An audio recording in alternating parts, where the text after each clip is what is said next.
اگه دلتون میخواد بدونین یه روز از زندگی دانشجویی توی سوئد چه شکلیه، یعنی بریم بیرون از سیستم حمل و نقل عمومی استفاده بکنین، یه گشتی توی شهر بزنین، بافت شهر رو ببینین، خیابونا رو ببینین، یه سر دانشگاه برین، یه سر یه اداره دولتی برین، ببینین کلا اوضاع چطوره، حتما توی این ویدیو همراه من باشین. میخوام یک روز از زندگی یک دانشجو رو توی سوئد بهتون نشون بدم. سلام، خیلی مخلصم. من سپهر توحیدی هستم. به کانال یوتیوب من خوش اومدین. اینجا چون داخل آپارتمان من دارم آروم صحبت میکنم. صاف بریم بیرون ببینیم داخل شهر چه خبره.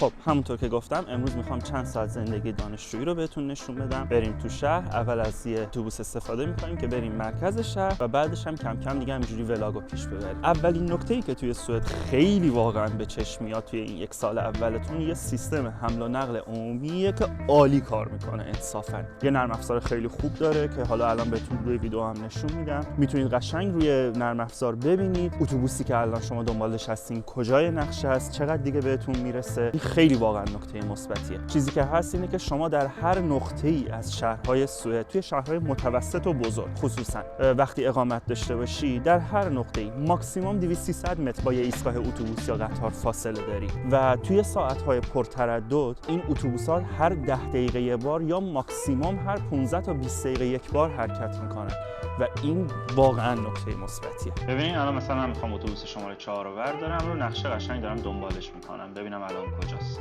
داره حرکت میکنه، میبینید.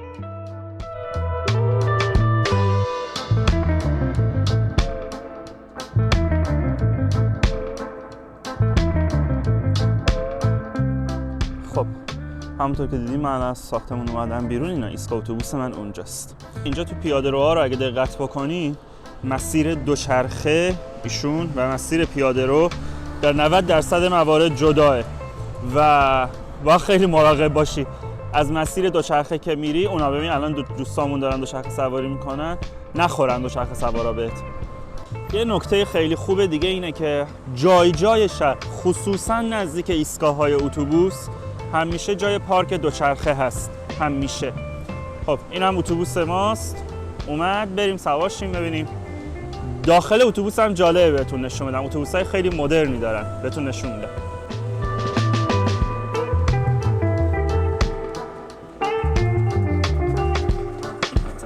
داخل اتوبوس نکته جالبی که داره اینه که شما همیشه شارژر اتوبوس هست و شما دسترسی کامل به اینترنت هم داری. البته گاهی قطع و وصل میشه ولی همیشه شما توی اتوبوس توی قطار دسترسی به اینترنت داری، براتون اینترنت رایگان میذارن. البته من نمیدونم این داخل کشورهای دیگه اروپایی هم هست یا نه، ولی خب در اصل ایران که اینجا خیلی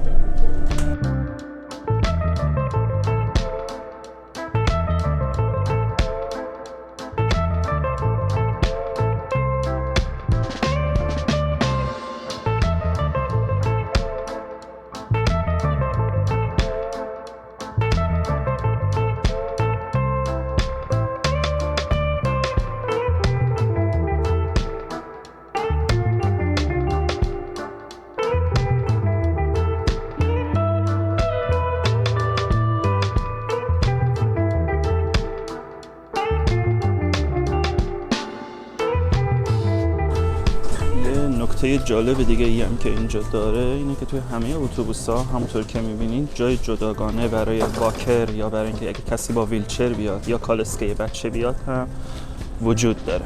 اینجا سنترال استاخونه، یعنی ایستگاه مرکزی شهر. همه اتوبوس‌ها یه دور از اینجا رد میشن و مرکزشون اینجاست. البته یه استورتوریت، نه فقط لوند، همه شهرهای سوئدی استورتوریت دارن که اونجا هم شلوغ و پر از کافه و رستوران و این چیزاست.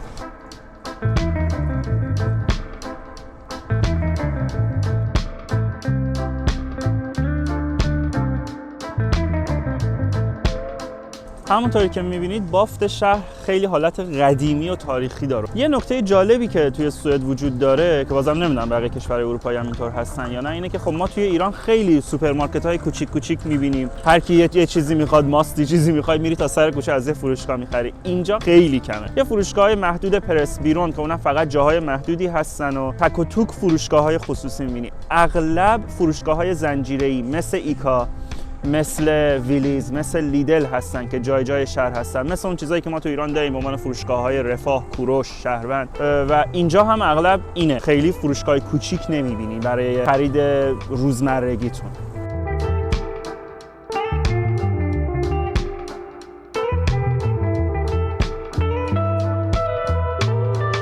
بذارین چون از جلوی سیستم بلاگت دارم رد میشم اینو بهتون میگم. الان بهم میگین ویدیو دانشجویی بود، اولش با الکل شروع شد، ولی خب اینم جالب. توی سوئد تمام فروشگاه‌ها اجازه فروختن الکل رو ندارن. ماکسیمم میتونن نوشیدنی‌های تا 3.5% الکل یا فکر کنم 4.5% یا همچین چیزی بفروشن. الکل‌های سنگین‌تر باید در فروشگاه‌های مخصوصی به نام سیستم بلاگت فقط عرضه بشه و مردم فقط از همین جا میتونن خریداری بکنن.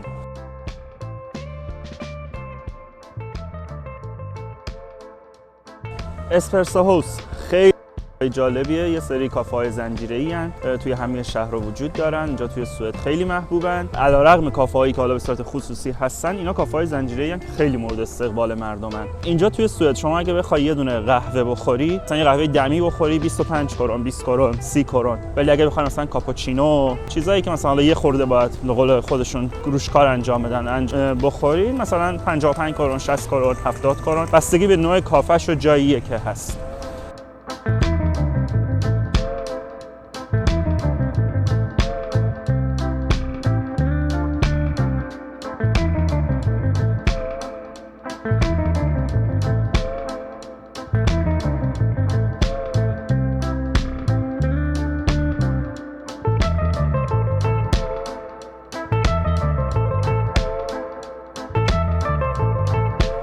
این برای زندگی دانشجویتون خیلی مهمه. در سوئد تا دلتون بخواد فلافل میخواد. خیلی ایستگاه‌ها و مغازه‌های کوچیک و دکه‌های کوچیکی که فلافل میفروشن زیاده. به عنوان یه وعده غذایی ارزون یه دونه ساندویچ فلافل تقریباً 30-40 کرونه فکر کنم. اینجا خیلی دانشجو ازش استفاده میکنن.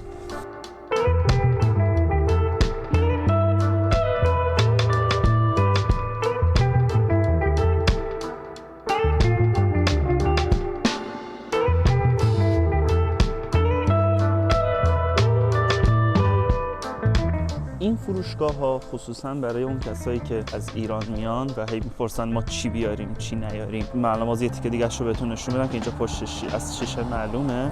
فروشگاه‌های هندی، عربی و بعضاً افغان تا دلتون بخواد توی همه شهرها هست. انواع و اقسام ادویه‌ها، انواع و اقسام چیزایی که ما توی غذا استفاده میکنیم توی فروشگاه اینا پیدا میشه. حتی خیلی وقتا هم خیلی بیشتر از اون چیزایی که توی ایران ما استفاده میکنیم. حالا فقط مثلا یه چیزای خاص دیگه، مثلا سبزی‌های خاص شمالی و نمیدونم اشپل و این چیزا سخته اینجا نیست، ولی بقیه چیزا همه چیز اینجا پیدا میشه.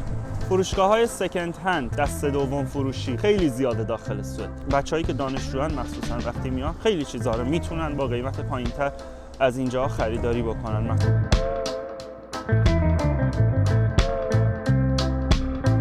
خب من الان میخوام هم یه اداره دولتی، اداره اسکت، اداره مالیات. نمیدونم اون داخل میشه فیلم گرفتی یا نه. میترسم فیلم بگیرم دوباره بیان ازم شاکی بشه. به خاطر همین اول میرم، اگه شد براتون فیلم میگیرم. اینا ایشونه اداره مالیات. لطفاً تا اینجا اومدین ویدیو رو لایک کنین. من این همه زحمت میکشم ویدیو درست میکنم. لایک کنین دیگه. و دوستاتونم بفرستین. خب من کارم انجام شد ولی بازم متاسفانه نذاشتن از داخل از روند فیلم بگیرم. خیلی براشون مهمه که گویا نباید توی فیلم بیفته که مردمی اینجا هستن و مثلا بعد توی فیلم معلوم باشه که کیا اینجا بودن. هرچی هم کردم که حالا من یه جور فیلم میگیرم که از کسی نیفته، راضی نشدم. بریم بقیه شهر رو ببینیم.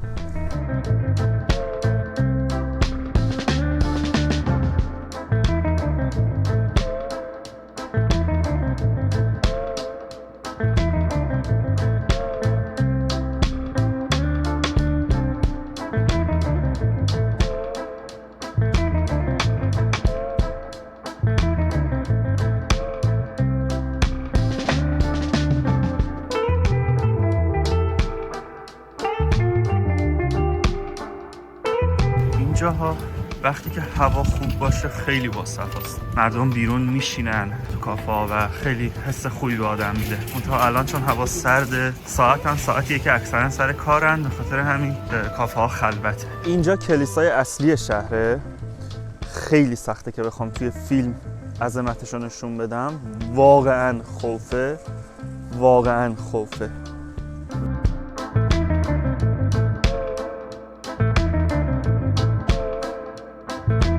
پارک و فضای سبز یه چیزیه که در سوئد هیچ وقت ازتون دور نیست. هیچ وقت. هر زمان که اراده بکنی ماکسیموم با 4-5 دقیقه پیاده روی به یه فضای سبزی، پارکی، چیزی میرسی. یا یه نکته‌ای که من خیلی اینجا دوست دارم اینه که هر زمان در شهر اراده بکنی با یه دوستی چیزی بخوای 2 دقیقه یه جا بشینی، 5 دقیقه یه جا بشینی، یه حرفی بزنی، سریع فاصله نزدیکت یه نیمکت هست و پر نیمکت، پر فضای سبز همه جای شهر.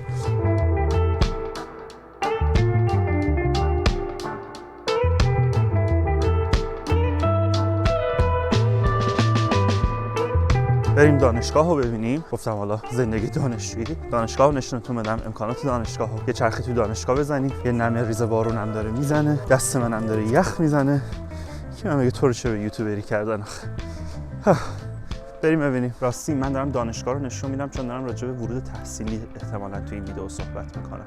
اگه میخوایم بدونین چه ویزاهای دیگه‌ای وجود داره و به چه طرق دیگه‌ای میشه وارد سوئد شد، من یه ویدئویی دارم لینکش رو میذارم این بالا، حتما ببینیدش.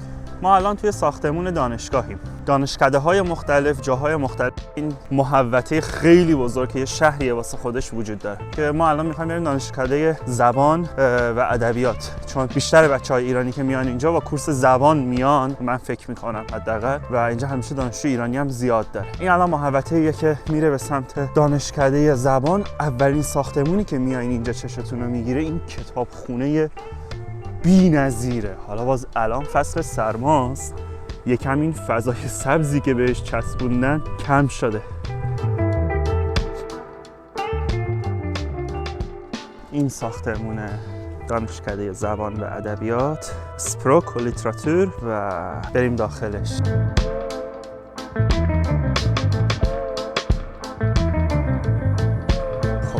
تایم بین کلاساست. شاید الان دوستای ایرانی هم ما اینجا ببینیم. یه سال ما اینجا رفت آمد میکردیم دیگه. میبینیم اینجا محوطه یک کافه است، اونجا کافه رستوران مختصر. بچه‌ها همه اینجا دور هم نشستن. روبروی من کتابخونه دانشگاه و 4 تا سالن مختلف توی 2 طبقه که اینم رسپشنش، کلاس‌ها هم همه اونجا تشکیل میشه. بریم یه لحظه تو کتابخونه. اینجا کتابخونه است. فکر کنم 4 طبقه بود و پر کتاب، پر فضای نشستن. اینجاها شما پر از سیستم دارید میبینید، این روبرو اینجا، و اینجا شما توی این فضاها میتونید بشینید با هم دیگه حرف بزنید، ولی اتاقهای تیست و اتاقهای سکوت هم دارن. حالا من دیگه خیلی تو نمیرم. یه چیزی حالا اینجا هستیم از خودم تعریف کنم. اوه کلا گذاشتم مامش. انصافاً هیچکی به اندازه ما ایرانی‌ها تیست بودن یا سکوت رو در کتابخونه رعایت نمی‌کنه. اینا حتی تو اون اتاق تیست هم میان یک کله حرف میزنن. از این جهت خداییش درود بفرستیم به فرهنگ خودمون. اینجا هم مثل سطح شهر، همونطور که بهتون گفتم، هر جای دانشگاه اراده بکنی میز و صندلی و نیمکت برات هست که بخوای بشینی با دوستات حرف بزنی یا حالا درس بخونی، هر چیزی.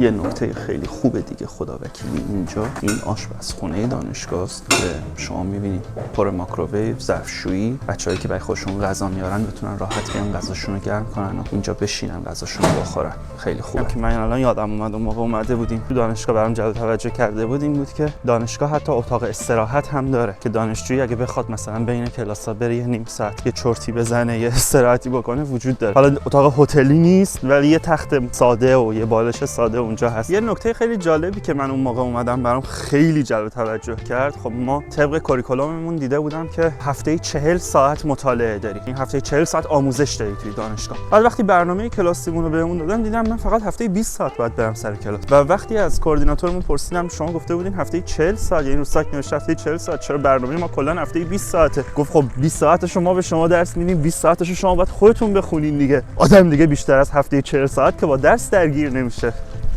بعد من یادم افتاد اوه ایزن ایران. ما شب تا صبح تا شب می نشستیم پای کتاب بودیم و هر امتحانی.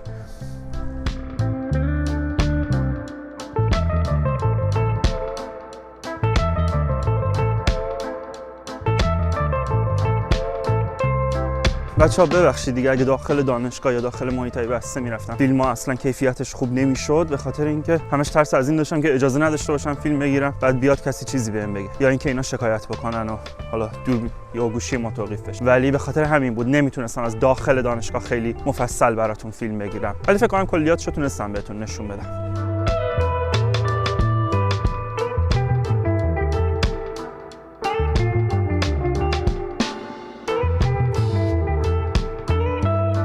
خب دوباره سوار اتوبوس شدم که برگردم برم خونه. اینجا بلیت اتوبوس رو اگر دانشجو باشید و بخواید تکی بگیرید که برای 1 ساعت اعتبار داره قیمتش فقط 22 کرون. همین بلیت رو اگر بخواید ماهیانه بگیرین 470 80 کرونه. البته این برای دانشجویی. آدمایی که دانشجو نیستن بخوام بگیرن قیمتش یه خورده بالاتره، فکر کنم 620 کرون ماهیانه‌شه، روزانه‌ش کار دقیق یادم نیست. یه نکته‌ای که من واقعا عاشق ادب این سوئدیام، ببین ماشین 20 متر عقب‌تر قبل خط کشی وقتی تو رو ببینه وای میسته تو از خیابون رد بشی. راستی اگه کادر درمانین و میخواین بدونین چطوری میتونین بیاین سوئد، من یه پلیلیست دارم راجع به مهاجرت کادر درمان به سوئد که اگه ندیدین لینکش رو میذارم این بالا، حتما برید. 0 تا 100 مهاجرت کادر درمان به سوئد رو اونجا توضیح دادم. خب این سفر یه روزه ما هم کم کم داره تموم میشه. این نکته هم دارم خواست بهتون بگم، شهر خیلی خوشگله، خیلی بافت تاریخی داره معمولا کلا همه شهرهای بزرگ یا متوسط توی سوئد، ولی نکته که هست این که همیشه خیلی خلوته و خصوصا بچه‌هایی که از شمال ایران میان خیلی تو ذوقشون میخوره. اکثر کافه‌ها روزای عادی فکر کنم خیلی از کافه‌ها 6 6:30 به بعد دیگه کار نمیکنن. روزای عادی رستوران‌ها خیلی هاشون ساعت 8 به بعد دیگه سفارش نمیگیرن. حالا آخر هفته یه ذره اوضاع بهتره. ما ساعت 1 شب دورش تو ترافیک میموندیم خودش. مرسی که همراه من بودین. امیدوارم تونسته باشم ابعاد مختلف یه روز زندگی دانشجویی توی سوئد رو بهتون نشون بدم و ببخشید دیگه بازم بهم اجازه ندادن از داخل اماکنشون مثل اداره اسکات یا سیستم بلاگت و اینا براتون فیلم بگیرم. خیلی مخلصم. من دکتر سپهر توحیدی هستم.